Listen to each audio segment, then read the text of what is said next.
आप अपने घर पर किस प्रकार च्यवनप्राश का निर्माण स्वयं कर सकते हैं, इसके औषधि द्रव्यों से परिचय कराते हैं। इसके क्वाथ द्रव्यों में ये दशमूल का काढ़ा कहलाता है। इसमें विल्व, अग्निमंथ, शोनाक, पाटला, गंभारी ये बृहत पंचमूल हैं, और कंटकारी जिसे छोटी कटेरी बोलते हैं, बृहति बड़ी कटेरी, सालपर्णी, प्रश्नपर्णी और गोखरू इन्हें हम लघु पंचमूल कहते हैं। तो ये बृहत पंचमूल और लघु पंचमूल इन पांचों को मिलाकर ये 10 औषधियाँ दशमूल कहलाती हैं, मार्केट में आराम से अवेलेबल हैं। इसके अतिरिक्त इसमें बासा जिसे अड़ूसा कहते हैं ये पड़ता है। इसके हम अभी क्वाथ द्रव्य की बात कर रहे हैं। गिलोयकांड, नागरमोथा जिसे मुस्तक बोलते हैं, जीवंती, काकनासा, भुई आंवला, काकड़ा सिंगी, अगर जिसे अगरू बोलते हैं, बड़ी हरीतकी, पुनर्नवा, बाराही कंद, जो रिद्धि वृद्धि जो अष्टवर्ग हैं, रिद्धि वृद्धि, जीवक ऋष्वक, काकोली, क्षीर काकोली और मेदा महामेदा ये आजकल संदिग्ध द्रव्य हैं, मार्केट में अवेलेबल नहीं मिलते हैं। तो हमने इनके प्रतिनिधि द्रव्य लिए हैं जिन्हें आप प्रयोग करके अपने घर पर आसानी से च्यवनप्राश बना सकें। तो हमने बाराही कंद डाला है जिसे रिद्धि वृद्धि का प्रतिनिधि बोलते हैं, बिदारी कंद डाला है, जीवक ऋष्वक का प्रतिनिधि, अश्वगंधा डाला है, काकोली, क्षीर काकोली का प्रतिनिधि, शतावरी, मेदा महामेदा का प्रतिनिधि। इसके अतिरिक्त इसमें मुलेठी, बला जिसे खरेंटी बीज बोलते हैं, लाल चंदन, कमलगट्टा, जटामासी,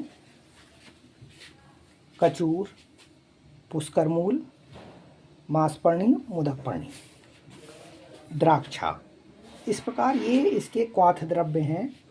इनसे हम क्वाथ बनाते हैं। और जो ऊपर से डालने के लिए जिसे हम प्रक्षेप द्रव्य बोलते हैं, इसमें वंशलोचन, जायफल, जावित्री, केसर, पिपली, तेजपत्र, लौंग, नागकेसर, काली मिर्च, दालचीनी और छोटी इलायची, इस प्रकार इनको प्रक्षेप द्रव्य के रूप में ऊपर से डाला जाता है। ये क्वाथ द्रव्य हैं। प्रत्येक को 8 ग्राम लेना है। 10 मूल के 10 द्रव्य हैं, अतः प्रत्येक द्रव्य 8 ग्राम के हिसाब से 80 ग्राम 10 मूल के द्रव्य तथा 8 ग्राम अन्य सभी द्रव्य लेने हैं। आंवला 1.5 किलो, शर्करा 1.5 किलो, गौघृत 100 ग्राम, मधु 100 ग्राम लेने हैं। ये प्रक्षेप द्रव्य हैं। प्रक्षेप द्रव्य वो होते हैं जो च्यवनप्राश बनने के उपरांत ऊपर से ऐड किए जाते हैं। इनमें वंशलोचन 32 ग्राम, पिपली 16 ग्राम तथा अन्य द्रव्य 8 ग्राम लेने हैं।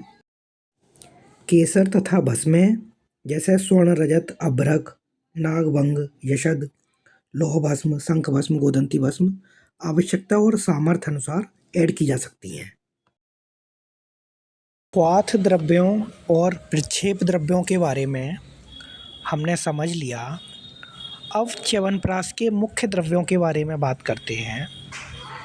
इसमें हम मुख्य द्रव्य जो हैं वो आंवला, शर्करा, गौघृत और मधु, ये 4 जो है च्यवनप्राश के मुख्य द्रव्य हैं। इसमें सबसे पहले हमको आंवला लेने हैं। आंवले इस तरीके से लाने हैं कि जो पके हुए हों, साफ़ हों, और उनको अच्छे प्रकार से धो लेना है।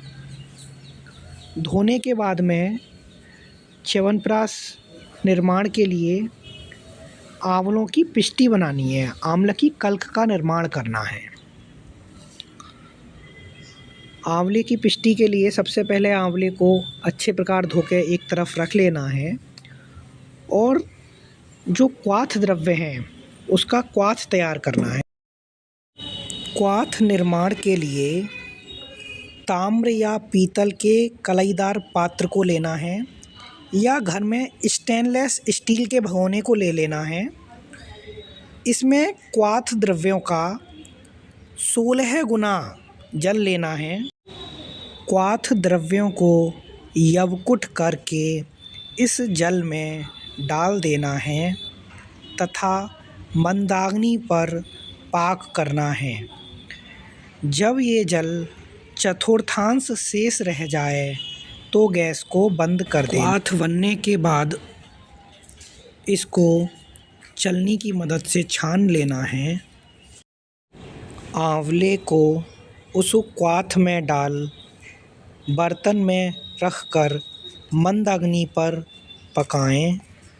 जब आंवला अच्छी तरह सिद्ध हो जाए तो पात्र से उतार लें। आंवले को कुछ ठंडा होने दें। आंवले को फोड़कर बीज बाहर निकाल लें। जिस क्वाथ में हमने आंवले को पकाया था उस क्वाथ को एक लोहे की कढ़ाई में डालें। उसमें ऊपर से शर्करा को डालें तथा चाशनी बनाएं। बीज निकले हुए आमलकी कल्क को एक स्टील की छलनी या फिर स्टील के पात्र के मुख पर साफ नया कपड़ा बांधकर उस कल्क को घिसें।